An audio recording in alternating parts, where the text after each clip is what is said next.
There's a specific moment that repeated itself in millions of households in the fall of 2008, when people who had been employed for years, who had done everything considered responsible, suddenly found themselves without income and without any real cushion to absorb the gap.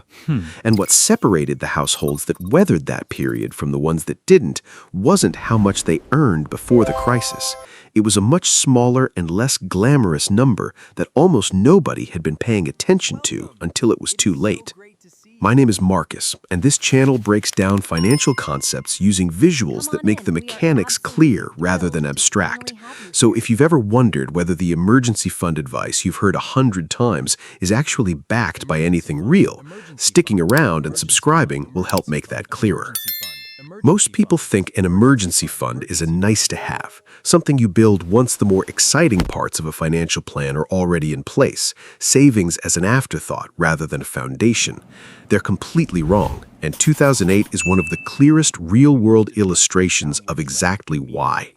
Because the crisis didn't just reveal who had saved enough, it revealed how differently a lack of savings behaves under stress compared to how it behaves in ordinary times. To understand why emergency funds mattered so much during that period, it helps to look at what actually happened to household finances during the crisis. Unemployment rose sharply and stayed elevated for an extended stretch. Home values fell substantially in many markets, and credit that had previously been easy to access, home equity lines, personal loans, even everyday credit cards, became far harder to obtain almost overnight, precisely when many households needed it most. This combination mattered because it removed, all at once, the three things people typically lean on when income stops: continued employment, home equity to borrow against, and available credit. The crisis didn't just threaten one leg of financial stability, it threatened all of them simultaneously, which is part of what made it so different from an ordinary personal financial setback. Research following the crisis consistently pointed to one factor that distinguished households that managed the shock from those that fell into serious financial distress, and it wasn't primarily income level or even total net worth. It was liquid savings, cash or cash equivalents that could be accessed immediately without selling an asset at a loss or taking on new debt. A household with a modest income but several months of expenses set aside in an accessible account could absorb a period of unemployment by drawing down that buffer gradually, adjusting spending and searching for new income without being forced into high-interest debt or asset sales during a period when asset prices were depressed. A household with a much higher income but little liquid savings, heavily leveraged into a home or dependent on continued credit access, often had far less room to maneuver because the crisis removed exactly the resources that household would have needed to bridge the gap. Here's where this gets genuinely important, because the crisis illustrated a distinction that's easy to overlook in ordinary times.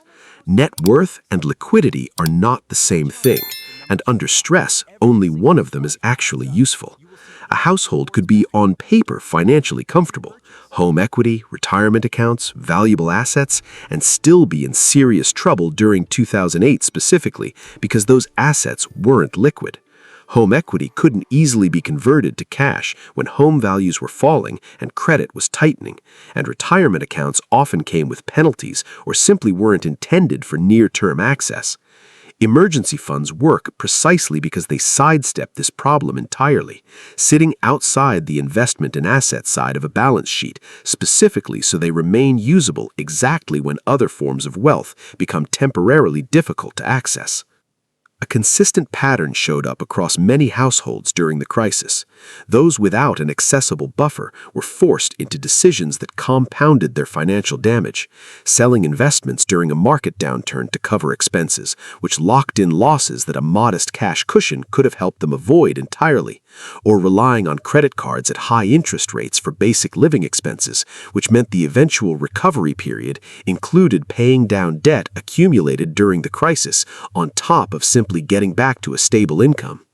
The emergency fund's core function isn't really about the money itself, it's about avoiding these compounding, forced decisions that turn a temporary income gap into a longer-term financial setback.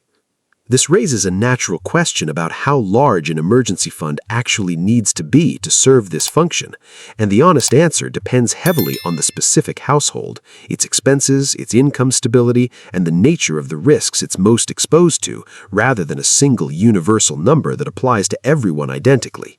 What 2008 does make clear is the general shape of the answer. A buffer sized to cover several months of essential expenses tends to be what allows a household to wait out an income disruption without being forced into asset sales or high-interest borrowing. And the specific number of months that makes sense is really a question of how volatile someone's income and life circumstances are, rather than a fixed rule that applies uniformly. This has real weight for anyone assembling their own financial priorities right now, because it's tempting to view an emergency fund as dead money, cash sitting in an account earning very little, while the same amount invested might have grown considerably more over time. That comparison misses what the emergency fund is actually for, because its value isn't measured by the return it generates sitting still. It's measured by the losses and forced decisions it prevents exactly during the kind of period 2008 represented, a period where the option to wait rather than sell or borrow turned out to be the most valuable financial position a household could hold. Someone might reasonably ask, isn't holding several months of expenses in cash a waste, given how much that money could have grown if it had been invested instead over the following decade? It's a fair question, and in years where no crisis occurs, an emergency fund does look, in hindsight, like foregone growth. But the function of the fund isn't to perform well in good years, it's to prevent much larger losses in bad ones, avoiding the forced sale of investments during a downturn, avoiding high-interest debt taken on under duress, and those avoided losses are exactly what's difficult to see when things go well and impossible to ignore when they don't. So what 2008 actually teaches about emergency funds isn't a lesson of fear, it's a lesson of sequencing, that liquidity and net worth serve different functions, and only one of them is available to lean on the moment a crisis actually arrives. The households that came through that period with the least damage weren't necessarily the ones that earned the most or had the largest portfolios. They were the ones who had built a specific kind of accessible cushion before it was needed. And whether the next disruption looks like 2008 or looks nothing like it at all, the value of having that cushion in place doesn't really depend on predicting which kind of crisis comes next.